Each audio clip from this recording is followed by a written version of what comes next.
स्वागत है दोस्तों अपना YouTube चैनल झारखंड उत्कर्ष में।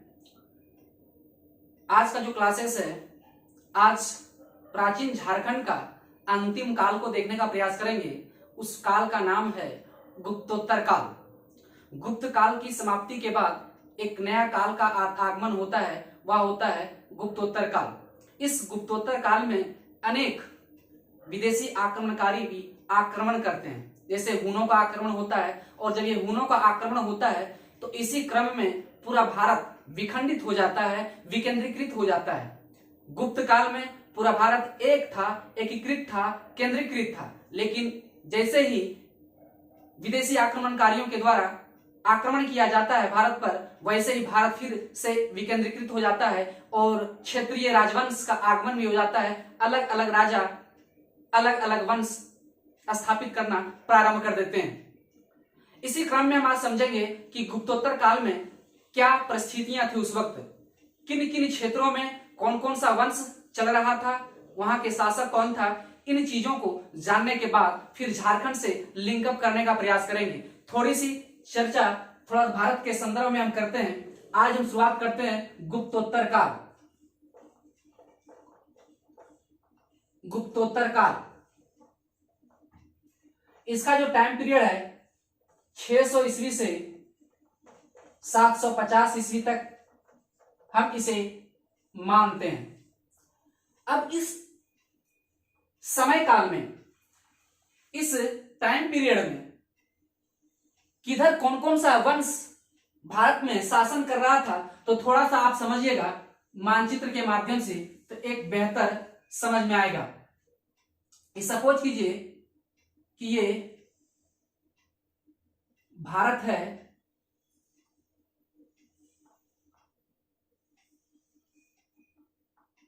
इमेजिन कीजिए कि ये भारत है। अब ये जो भारत है, अब उत्तर भारत में जो शासन कर रहा है, यहां पर देखिएगा विंध्य पर्वत है, ये उत्तर भारत का इलाका है। उत्तर भारत में यहां हरियाणा के आसपास पुष्यभूति वंश का शासन चल रहा है। पुष्यभूति वंश, पुष्यभूति वंश, या इस वंश को हम लोग कहते हैं हर्षवर्धन वंश भी कहते हैं। इसी को हम लोग बोलते हैं हर्षवर्धन, बोल देने से कोई अतिशयोक्ति नहीं होगी, हर्षवर्धन काल भी कह देंगे इसको। तो यह जो हरियाणा के आसपास या पुष्यभूति वंश की स्थापना पुष्यभूति के द्वारा की जाती है उत्तर भारत में। अब हम लोग देखते हैं इसी क्रम में समतल मैदान, ये जो पूरा का पूरा गंगा यमुना का जो मैदान है, उसी को हम लोग बोलते हैं समतल मैदान। इसी समतल मैदान के आसपास देखिएगा पाटलिपुत्रा के आसपास यहां पे मौखरी वंश शासन करता है। इस इलाका में मौखरी वंश शासन करता है। यहां पे मौखरी वंश, मौखरी वंश शासन करता है। यह जो मौखरी वंश कर रहा है, ये कन्नौज में कर रहा है। कहां पे कर रहा है? कन्नौज में। तो ये समतल मैदान के इर्द गिर्द जो शासन हो रहा है, उस वक्त 600 से 750 के बीच का जो इतिहास की जो घटना है, जिन राजाओं ने वंश स्थापित किया था, उसको हम देखने का प्रयास कर रहे हैं कि मौखरी वंश शासन कहां किया जा रहा है? कन्नौज में। जबकि आप देख पा रहे हैं उत्तर पूर्व, उत्तर पूर्व को कहने का मतलब असम में, यहां पे असम है, और इसी में आप देखेंगे उत्तर पूर्व में बर्मन वंश, बर्मन वंश शासन कर रहा है। बर्मन वंश, और इस कहां कर रहा है? तो असम में कर रहा है। तो उत्तर पूर्व में जो शासन कर रहा है कौन सा वंश? बर्मन वंश, ये असम में। जबकि आप देख पा रहे होंगे कि ये जो हमारा दक्षिण के इलाका में, ये जो हम लोग देख पा रहे हैं दक्कन में, दक्कन में हम लोग देखेंगे बादामी के चालुक्य और वेंगी के चालुक्य। ये जो इलाका दक्कन का इलाका है, यहाँ इधर देखिएगा, ये दक्कन का इलाका हमने बताया था कि दक्कन का हिस्सा, ये दक्कन का पार्ट है। इस दक्कन में शासन कर रहा है बादामी के चालुक्य। ये इतिहास की पार्ट से फिर भी थोड़ा सा एक जानकारी हम दे रहे हैं कि इस कालक्रम में कौन कौन सा घटना हुआ था। बादामी के चालुक्य, फिर दक्कन में ही शासन कर रहा है वेंगी के चालुक्य, वेंगी के चालुक्य,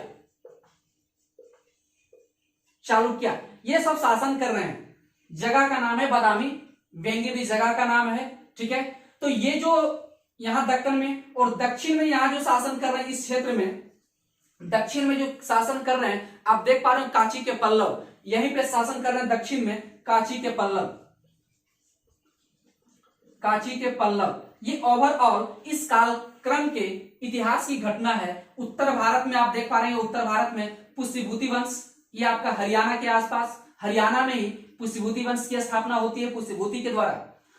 मौखरी वंश आप देख रहे हैं, मौखरी वंश आपका समतल मैदान, गंगा यमुना का जो मैदान है आप देखेंगे, पाटलिपुत्रा का जो एरिया है उधर ये शासन हो रहा है आपका। ये कन्नौज का इलाका को, कन्नौज इलाका में, कन्नौज में ये मौखरी वंश की स्थापना। बर्मन वंश आपका कहां है, तो असम में, ठीक है। उत्तर पूर्व में शासन इसी वक्त हो रहा है असम में, और इसी वक्त दक्कन में जो हो रहा है, मतलब विंध्य पर्वत के दक्षिण के हिस्सा जो हम लोग बोलते हैं ये दक्कन का हिस्सा होता है, यही बादामी के चालुक्य और वेंगी के चालुक्य शासन कर रहे हैं। लेकिन उसी के दक्षिण के हिस्सा में इधर का जो हिस्सा है यहाँ पे शासन कर रहे हैं कांची के पल्लव। ये सारा भारतीय इतिहास में हम लोग देखते हैं, बहुत ही डिटेल्स वहां पढ़ते हैं, लेकिन यहाँ छोटी सी जानकारी हम दे रहे हैं ताकि आपको झारखंड का इतिहास को समझने आसानी होगी।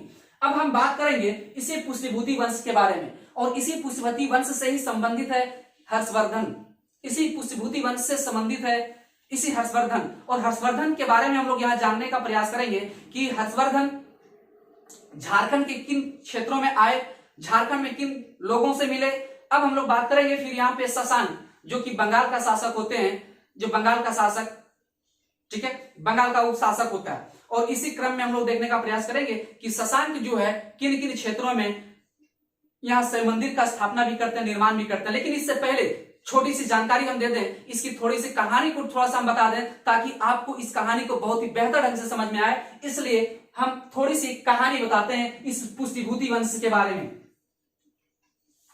आइए शुरुआत करते हैं पुष्यभूति वंश, उसके बातचीत करेंगे, आगे की बातचीत हम लोग करेंगे पुष्यभूति वंश। अगर हम यहां लिखते हैं पुष्यभूति वंश, पुष्यभूति वंश, इस पुष्यभूति वंश की स्थापना जो किए पुष्यभूति साहब किए थे। पुष्यभूति एक व्यक्ति थे, पुष्यभूति साहब इस पुष्यभूति वंश की स्थापना किए थे। इसे हर्षवर्धन वंश भी कहें तो कोई दिक्कत नहीं होगा, इसे हर्षवर्धन वंश भी हम कहते हैं, इसे हम यहाँ हर्षवर्धन भी लिखते हैं तो हर्षवर्धन काल, ठीक है, कोई दिक्कत नहीं होगा। अब पुष्यभूति वंश के संस्थापक कौन थे, पुष्यभूति। यह जो स्थापना हो रहा है, पुष्यभूति वंश की जो स्थापना हो रही है वह कहां हो रही है, हरियाणा में। कहां हो रही है, हरियाणा में। तो वहां हरियाणा मतलब थानेश्वर, थानेश्वर एक जगह है हरियाणा में। तो पुष्यभूति के द्वारा यह किया जा रहा है थानेश्वर में। थानेश्वर यह कहां है, हरियाणा में, हरियाणा में, ठीक है, पुष्यभूति के द्वारा, ठीक है। पुष्यभूति वंश के संस्थापक कौन, पुष्यभूति। और पुष्यभूति कहां इनको स्थापना कर रहे हैं, इस वंश का स्थापना हो रहा है थानेश्वर में, और थानेश्वर किस राज्य में है, हरियाणा में। तो ये जो हम लोग देख रहे हैं पुष्यभूति वंश में जो शासक हुए, इससे पहले जो सबसे महत्वपूर्ण शासक थे वह थे प्रभाकर वर्धन। प्रभाकर वर्धन जो महत्वपूर्ण शासक, हम महत्वपूर्ण शासक की बात कर रहे हैं पुष्यभूति वंश का, तो हम यहां लिखते हैं महत्वपूर्ण शासक जो थे प्रभाकर वर्धन थे। ये प्रभाकर वर्धन इसी पुष्यभूति वंश के शासक थे जो कि एकदम दिग्गज, एक महत्वपूर्ण शासक थे, और अपने समय काल में जबरदस्त तरीके से अपने साम्राज्य विस्तार कर रहे थे। और इसी क्रम में क्या होता है कि इनका 2 पुत्र और 1 पुत्री। अब यहां बात करते हैं प्रभाकर वर्धन। अब प्रभाकर वर्धन के 2 पुत्र और 1 पुत्री होते हैं। एक होता है राजवर्धन, दूसरा हर्षवर्धन, और तीसरा राजश्री, ठीक है, समझिएगा, बहुत ही बेहतरीन। अब यहां समझने वाली बात है कि प्रभाकर वर्धन के 2 पुत्र 1 पुत्री। 2 पुत्र, बड़ा बेटा का नाम था राजवर्धन और छोटा वाला बेटा का नाम था हर्षवर्धन, और ये तीसरा जो थी बेटी थी उनका नाम था राजश्री। अब प्रभाकर वर्धन अपने ही जीवन काल में राजश्री का विवाह करते हैं, अपनी बेटी का विवाह करते हैं मौखरी वंश के शासक ग्रीव बर्मन के साथ। मौखरी वंश के शासक बात कर रहे हैं, जी हाँ, मौखरी वंश के शासक ग्रीव बर्मन। गृहवर्मन के साथ ये विवाह करते हैं। राजश्री का जो विवाह होता है गृहवर्मन के साथ होता है। और गृहवर्मन कहां के थे, किस वंश के थे, मौखरी वंश के थे। ये किस वंश के थे, मौखरी वंश के, मौखरी वंश के थे। ठीक है, मौखरी वंश के थे, ये मौखरी वंश के शासक थे। अब ये जो मौखरी वंश कहां स्थापित है भाई, कन्नौज में। आप देख रहे होंगे कन्नौज, हमने देखा स्टार्टिंग में कि मौखरी वंश कहां शासन कर रहा है, कन्नौज में। तो कन्नौज के शासक गृहवर्मन के साथ राजश्री का विवाह प्रभाकर वर्धन कर देते हैं। अब यहां दिक्कत इस बात का था कि प्रभाकर वर्धन जैसे ही राजश्री का विवाह गृहवर्मन के साथ करते हैं, वैसे ही गृहवर्मन का एक शत्रु था, गृहवर्मन का एक शत्रु था देवगुप्त। और देवगुप्त जो था मालवा का शासक था। देवगुप्त कौन थे, मालवा का शासक थे देवगुप्त। तो इसका मतलब हुआ कि गृहवर्मन के जो शत्रु थे, शत्रु ये थे मालवा के शासक देवगुप्त। देवगुप्त मालवा के शासक थे देवगुप्त। अब ये जो मालवा के शासक देवगुप्त थे, अब इन्हीं देवगुप्त का एक दोस्त था, उस दोस्त का नाम था शशांक। एक मित्र था, उन मित्र का नाम था शशांक। शशांक, ये शशांक कौन थे, तो गौड़ वंश के शासक थे। शशांक गौड़ वंश के शासक थे, गौड़ वंश के शासक थे। ये शशांक इनका मित्र था देवगुप्त का। अब क्या होता है कि जैसे ही देवगुप्त, अब ये दोनों देवगुप्त और शशांक दोनों षड्यंत्र करने लगे गृहवर्मन के खिलाफ। क्यों, क्योंकि शत्रु थे देवगुप्त का, और देवगुप्त और शशांक दोनों मिलकर के इनके खिलाफ षड्यंत्र रचने लगे। और षड्यंत्र रचने के बाद इनकी हत्या देवगुप्त के द्वारा गृहवर्मन का हत्या कर दिया जाता है। देवगुप्त के द्वारा किसकी हत्या कर दिया जाता है, गृहवर्मन की। तो इन दोनों के माध्यम से क्या होता है, शशांक और मालवा के शासक देवगुप्त के माध्यम से इसकी हो जाती है हत्या की जाती है देवगुप्त और शशांक के द्वारा। प्रमुख जो भूमिका थी इनके हत्या में वह था देवगुप्त का। अब यहां शत्रु होगी। अब समस्या यह हुआ, जैसे ही गृहवर्मन की हत्या हुई तो वैसे पता चलता है राजवर्धन को। अब राजवर्धन क्या करते हैं कि इनका बदला लेने के लिए क्या करते हैं, राजवर्धन साहब इनकी क्या करते हैं, हत्या कर देते हैं, मार डालते हैं, देवगुप्त को मार डालते हैं। अब देवगुप्त को मार डालते हैं कौन, मार डालते हैं कौन मार डालते हैं भाई, राजवर्धन। जो राजवर्धन प्रभाकर वर्धन का बड़ा पुत्र। अब बड़ा पुत्र क्या करते हैं, देवगुप्त को मार डालते हैं। अब जैसे ही देवगुप्त की मृत्यु होती है, वैसे उनका दोस्त शशांक बौखला जाता है और सोचता है कि हमारे मित्र का हत्या हुआ, हमारे मित्र का मृत्यु हुई है। तो इसी आक्रोश के साथ, इसी जज्बा के साथ वह क्या करते हैं कि गलती से राजवर्धन की हत्या कर देते हैं। कौन, शशांक क्या करते हैं कि गलती से क्या करते हैं कि शशांक राजवर्धन की हत्या कर देते हैं। ये इस राजवर्धन की हत्या कर देते हैं शशांक। अब राजवर्धन की जैसे हत्या हो जाती है, अब वैसे ही हर्षवर्धन, इनका छोटा भाई हर्षवर्धन इनके पीछे लग जाते हैं। किनके पीछे भाई, शशांक के पीछे। अब इनका हर्षवर्धन का जो काल है वो 606 से 647 ईस्वी। इनका अगर हम पीरियड देखें तो 606 ईस्वी से 647 ईस्वी के कालखंड हम लोग देखते हैं इनका, लगभग में इसी रेंज को देखते हैं। जबकि राजवर्धन का हम देख रहे थे उस वक्त शासन 605 से 606 के ईस्वी के कार्यकाल तक ये शासन कर रहे थे। लेकिन हर्षवर्धन 606 से 647 ईस्वी तक। और शशांक का जो टाइम पीरियड था 602 से 625 ईस्वी तक। इनका जो टाइम पीरियड था 602 से 625 ईस्वी तक इनका शासनकाल था। अब इनको पता चल जाता है हर्षवर्धन को। अब हर्षवर्धन क्या करते हैं, शशांक का पीछा करना प्रारंभ कर देते हैं, शशांक का बदला लेना प्रारंभ कर देते हैं। लेकिन जैसे ही प्रारंभ करते हैं तब तक ये शशांक साहब अपना क्या करते हैं कि झारखंड में अपनी राजधानी भी तैयार कर लेते हैं। इसी क्रम में झारखंड में राजधानी तैयार कर लेते हैं एक लंबा, क्योंकि जब राजवर्धन को मार दिया, राजश्री गृहवर्मन को मार दिया, तो जो अधिकार क्षेत्र था सारा अधिकार क्षेत्र शशांक के हाथों में चला गया और शशांक के कमान में चला गया। अब वो जो कमान था, उन कमान को संभालने के लिए एक लंबी एरिया कवर कर रहा था। अब उसे क्या किया, उस क्षेत्र पर प्रशासन को चलाने के लिए राजधानी बनाई कर्ण सुवर्ण को, कर्ण सुवर्ण को, जी हाँ कर्ण सुवर्ण, कर्ण सुवर्ण कहते हैं सिंहभूम को, जो झारखंड में स्थित है सिंहभूम को। तो इसका मतलब है कहीं ना कहीं शशांक अपनी राजधानी झारखंड को बनाया था, या प्राचीन झारखंड का पहला ऐसा शासक जो अपनी राजधानी झारखंड को बनाया था, अर्थात सिंहभूम को बनाया था। तो यहां हम देखते हैं कि शशांक का साम्राज्य एक बहुत बड़े पैमाने पर था। शशांक का साम्राज्य पूरा एक संपूर्ण झारखंड था, जो आज का झारखंड देख रहे हैं वो पूरा का पूरा झारखंड शशांक के कब्जा में था, और बंगाल भी इनके शासनकाल में था, उड़ीसा भी शामिल था। तो इतना लंबा क्षेत्र को कवर करना, इतनी लंबी क्षेत्र पर प्रशासन चलाना इनके लिए थोड़ा सा मुश्किल हो गई, और इसी क्रम में उन्होंने दो राजधानियां बना डाली। पहली राजधानी बना दिया संथाल परगना के बड़ा बाजार को, अपनी प्रशासन को सुगम रूप से चलाने के लिए, इतनी लंबी क्षेत्र को सुगमता पूर्वक प्रशासन को संचालन करने के लिए दो राजधानियां झारखंड में बनाई। पहला संथाल परगना के बड़ा बाजार को बनाया और दूसरा सिंहभूम को बनाया। लेकिन कुछ इतिहासकार हेबिट साहब कहते हैं कि दुलमी को भी शशांक ने राजधानी बनाया था। तो आइए चलते हैं, शुरुआत करते हैं शशांक के बारे में। ये कहानी जो आप अगर समझ गए होंगे तो झारखंड का इतिहास बिल्कुल आपके मस्तिष्क में बैठ जाएगा। आइए शुरुआत करते हैं शशांक के बारे में।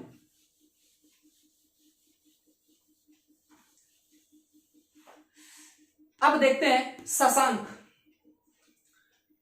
ये जो हम शशांक की बात कर रहे हैं, शशांक आखिर कौन थे, इनका जो टाइम पीरियड अगर मान लें 602 ईस्वी से 625 ईस्वी तक माना जाता है कि 625 में उनकी मृत्यु हो जाती है।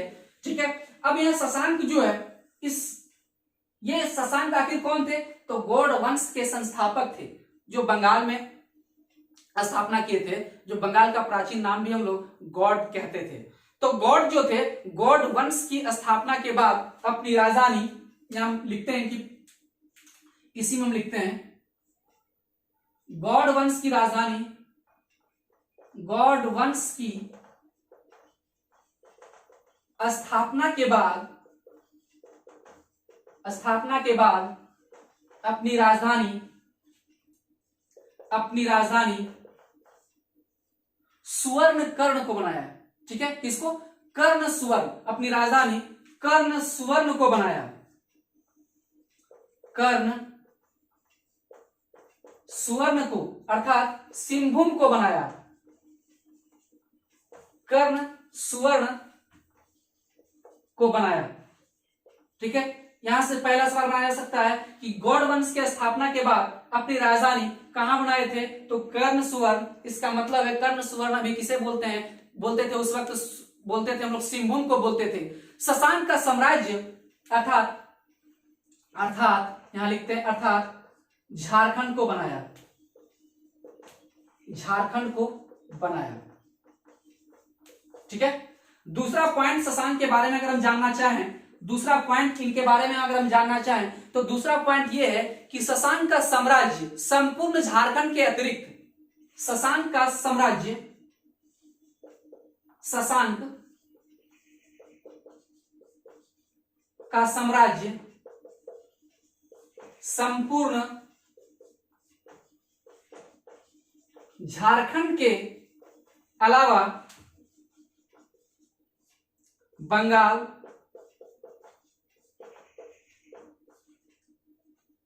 तथा उड़ीसा था। तो ये जो शशांक का जो साम्राज्य था, पूरा झारखंड, अभी का जितना झारखंड हमारा देख रहे हैं 24 जिला का जो एरिया हमारा कवर कर रहा है, उन 24 जिला शशांक के क्षेत्र में शामिल था, और उसके अलावा बंगाल भी इनके कब्जे में था और उड़ीसा का क्षेत्र इनके शामिल था। तो इतना बड़ा प्रशासन इनको चलाना था, इतनी बड़ी क्षेत्र पर प्रशासन को चलाने में कठिनाई हो रही थी, इसीलिए इन्होंने दो राजधानियां बनाई। दो राजधानियां हम लिखते हैं, इसीलिए क्या कर दिए, दो राजधानियां बनाई। किस लिए, प्रशासन को चलाने के लिए दो राजधानियां बनाई। कौन कौन हम लोग देख लेते हैं।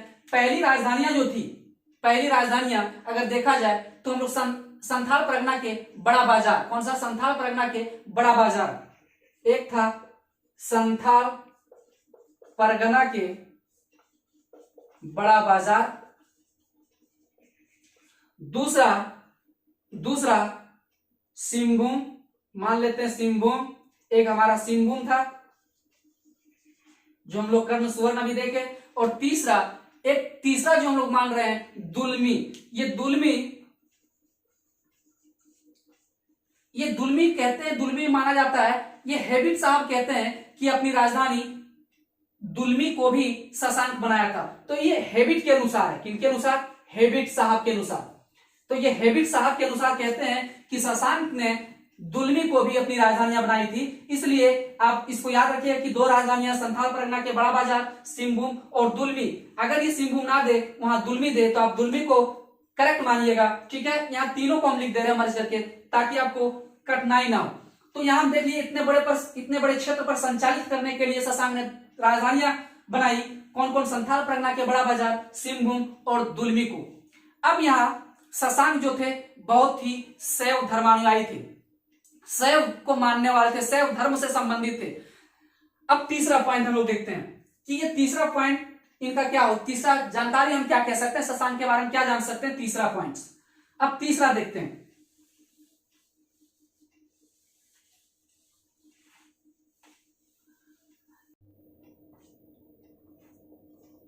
शशांक जो थे शैव धर्मानुयायी थे,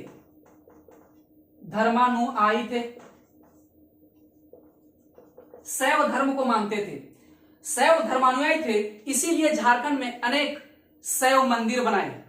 इसीलिए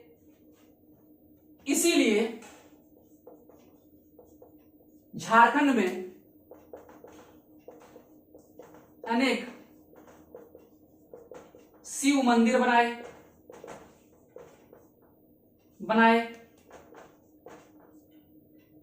जिसमें से सबसे महत्वपूर्ण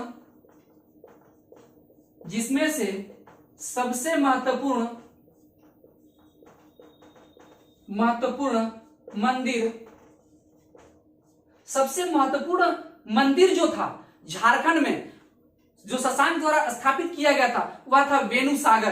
कौन था? वेणु सागर। वो थे महत्वपूर्ण मंदिर। कौन था? वेणु सागर। ठीक है, इसे याद रखिएगा कि ये वेणु सागर मतलब जो सबसे महत्वपूर्ण मंदिर था। झारखंड में अनेक शिव मंदिर बनाए। झारखंड में दिखेगा अधिकांश जगह पर शिव मंदिर मिलेगा। और ये शिव मंदिर बनाने वाले कौन थे? शशांक। क्यों? क्योंकि शशांक शैव धर्म के मानते थे, शैव धर्म के अनुयायी थे, उनके फॉलोवर थे। इसलिए उनकी रुचि थी कि जिन जिन क्षेत्रों में वह जाते थे, वहां पर अपना क्या करते थे? शिव मंदिर बना देते थे। तो ये वेणु सागर। अब वेणु सागर किधर है? तो सिंहभूम और मयूरभंज के बॉर्डर पर है। सिंहभूम और मयूरभंज के सीमा क्षेत्र में कोचांग में स्थित है। ये वेणु सागर है क्या? तो सिंहभूम और मयूरभंज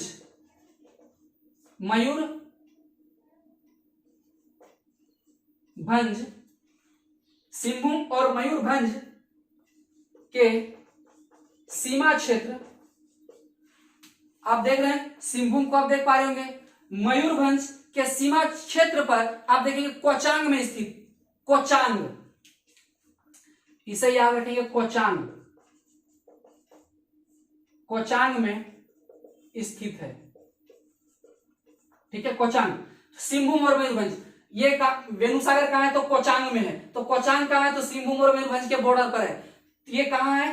तो आपका झारखंड में। तो आप यहां देख पा रहे हो कि शशांक ने इस प्रकार से जबरदस्त तरीके से शिव मंदिर बनाने का प्रयास किया। इसके अलावा देखेंगे दुलमी में भी इन्होंने शिव मंदिर का निर्माण किया, पकबीर में भी शिव मंदिर का निर्माण किया, तेलकुप्पा,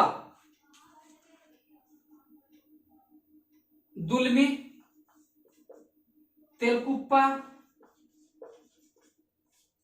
दुलमी में भी अपना क्या बनाए? दुलमी में भी शिव मंदिर का निर्माण किए, तेलकुप्पा में भी शिव मंदिर का निर्माण किए। और इस प्रकार से अनेक प्रकार के मतलब शिव मंदिर का निर्माण किए।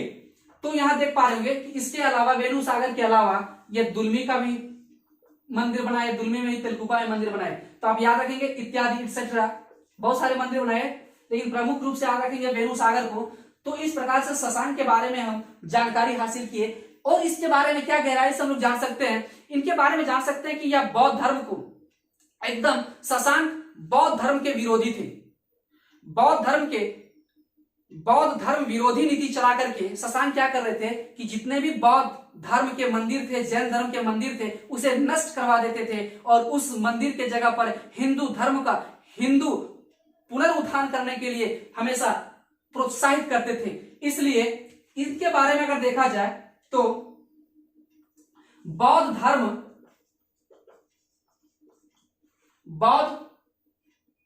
धर्म विरोधी नीति, बौद्ध धर्म विरोधी नीति चलाकर झारखंड के सभी बौद्ध जैन केंद्रों को नष्ट कर दिया, खत्म कर दिया। शशांक भी आप जान रहे हो, बोध गया में जो वृक्ष कटवाए थे यही शशांक साहब थे, क्योंकि बौद्ध धर्म के एकदम खिलाफ थे, बौद्ध धर्म के मानते नहीं थे, क्योंकि सिख धर्म को मानते थे। तो इसीलिए बौद्ध धर्म विरोधी नीति चलाकर झारखंड के सभी बौद्ध जैन केंद्रों को क्या कर दिए, नष्ट कर दिए। और यही कारण था कि झारखंड के सभी जितने भी क्षेत्र था सभी, और इसके अलावा क्या करते थे, हिंदू धर्म को पुनरुत्थान करते थे, हिंदू धर्म को सपोर्ट करते थे, हिंदू धर्म को बढ़ावा देते थे इन केंद्रों में। ठीक है, यहां तक समझ में आ गया। अब हर्षवर्धन, और इसी समय क्या होता है, जब ये शशांक शासन कर रहे होते हैं तो इसी समय झारखंड के राजा, इनके समकालीन राजा थे, एक आपका महाराज सुंदर राय थे, महाराज सुंदर राय, और दूसरा मुकुंद राय। इन्हें नेक्स्ट जो हम देखते हैं, आखिरी पॉइंट हम लोग शशांक के बारे में जानने का प्रयास करेंगे, वह है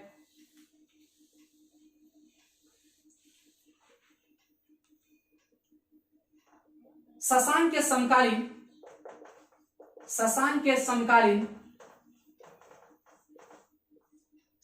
समकालीन में आप देखेंगे, शशांक के समकालीन झारखंड में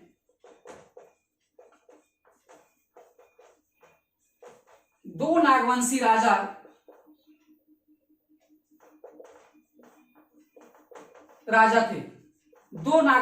थे। शशांक के समकालीन झारखंड में दो नागवंशी राजा थे, या दो नागवंशी शासक थे। शासक ही लिखिए, दो नागवंशी शासक थे। दो नागवंशी शासक कौन थे? पहला तो हम लोग देखे, पहला जो हमारा था ये सुंदर राय, महाराजा सुंदर राय, जो कि महाराजा सुंदर राय, और दूसरा अगर हम देखें तो मुकुल राय थे। कौन थे? मुकुंद राय। अब यह महाराजा सुंदर राय और मुकुंद राय ये इनके समकालीन थे। समकालीन क्यों? क्योंकि इसी के टाइम पीरियड में इन लोगों का भी समय काल आ रहा था। अगर हम देखें महाराजा सुंदर राय का टाइम पीरियड देखने का प्रयास करें सुंदर राय का, तो 561 से 606 ईस्वी, 561 से 606 ईस्वी इनको मान सकते हैं। अगर हम देखें 561 ईस्वी से 606 ईस्वी तक के काल, क्योंकि इनके शासन काल में आ रहे हैं 606 ईस्वी तक, क्योंकि 602 से तो कहीं ना कहीं इनके समकालीन भी थे। मुकुंद राय का यदि हम टाइम पीरियड देखने का प्रयास करें तो 607 से 643 था। 607 ईस्वी से 647 ईस्वी तक ये टाइम पीरियड आप लोगों को याद नहीं रखना है, केवल एक थोड़ी सी समझ बेहतर करने के लिए बना रहे हैं। क्योंकि 607 आप देख रहे हैं कि 607 में मुकुंद राय भी हैं, तो कहीं ना कहीं शशांक के समकालीन भी झारखंड में दो राजा शासन कर रहे थे। इसी वक्त शशांक जब शासन कर रहा था भारत में, उसी वक्त राजा थे झारखंड के हमारे महाराजा सुंदर राय और मुकुंद राय। इस प्रकार से हम लोग देख पा रहे थे। अब हम लोग बात करते हैं, ये जो नागवंशी राजा थे, ये दो नागवंशी राजा थे, और ये 13वां राजा थे महाराजा सुंदर राय, और मुकुंद राय 14वां राजा थे। ये जो सुंदर राय जो थे ये 13वां राजा थे। क्या थे? 13वां। और ये मुकुंद राय जो थे ये थे 14वां नागवंशी राजा। 14वां नागवंशी राजा थे और ये 13वां नागवंशी राजा थे। तो इस प्रकार से हम लोग शशांक के बारे में जानने का प्रयास कर रहे थे। अब हम लोग बात कर ले रहे हैं थोड़ा हर्षवर्धन के बारे में। अब यहाँ आती है हर्षवर्धन की बारी। आइए शुरुआत करते हैं हर्षवर्धन को। आपको समझ में आ रहा होगा कि हर्षवर्धन और शशांक कितनी जबरदस्त स्टोरी था। अब यहाँ आपको सारा फैक्ट याद हो जाएगा। हर्षवर्धन, अब दूसरा हम लोग बात करते हैं हर्षवर्धन के बारे में। हर्षवर्धन के बारे में आइए शुरुआत करते हैं हर्षवर्धन के बारे में। हर्षवर्धन, अब ये जो हर्षवर्धन है इनके बारे में जानते हैं कि हर्षवर्धन का जो हम लोग टाइम पीरियड देख लेते, हर्षवर्धन का 606 से 647, ये जो 606 से 647 ईस्वी हर्षवर्धन का टाइम पीरियड था। तो आप उसे टाइम से आप देख पा रहे होंगे, देख लीजिएगा कि 606 से 647 ईस्वी तक। अब यह हर्षवर्धन के काल में एक आए थे वेनसांग साहब। हर्षवर्धन के समय में एक आए थे वेनसांग साहब। तो यहां देखेंगे कि इसके साम्राज्य में काजांगर, यहां हम बात करते हैं हर्षवर्धन के साम्राज्य में, मतलब इनके साम्राज्य में काजांगल का मतलब था राजमहल, जो हमारा राजमहल की पहाड़ी झारखंड में है। इनके साम्राज्य में काजांगल का कुछ भाग भी शामिल था। काजांगल का कुछ हिस्सा भी शामिल था, कुछ हिस्सा भी था। काजांगल, ये काजांगल उस वक्त बोला जाता था राजमहल को।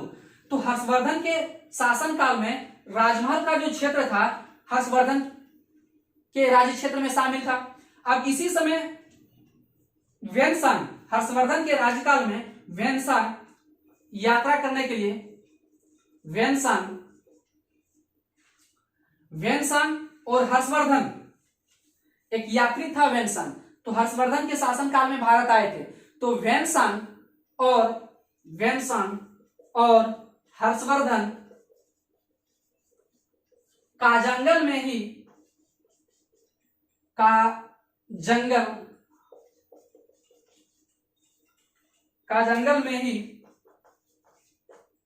पहली बार मिले थे और अपनी वृत्तांत में वेनसांग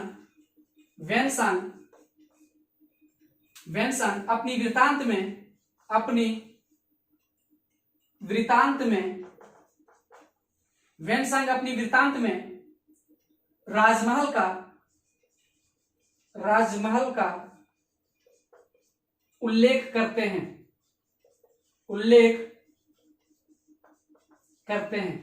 इस प्रकार से हर्षवर्धन के दो बिंदु याद रखिएगा।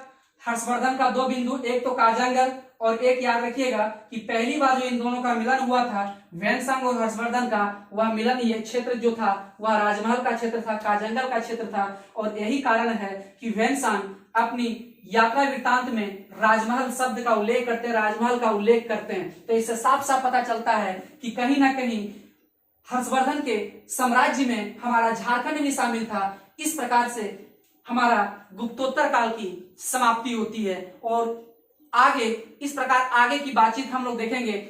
इसके बाद हम लोग जो पढ़ेंगे प्राचीन झारखंड में वह क्षेत्रीय राजवंश बच जा रहा है। अब क्षेत्रीय राजवंश को हम लोग पढ़ने का प्रयास करेंगे कि कौन कौन सा क्षेत्रीय राजवंश मौर्य काल में देखे, मौर्योत्तर काल में बहुत सारे क्षेत्रीय राजवंश आ गए थे। वहां हमने क्षेत्रीय राजवंश के बारे में जिक्र नहीं किया था, कुछ राजाओं के बारे में केवल जिक्र किया था। उनका एक स्पेशली अलग से सारे राजाओं के बारे में अगला वीडियो में मैं लाने का प्रयास करूंगा। तब तक के लिए बाय बाय।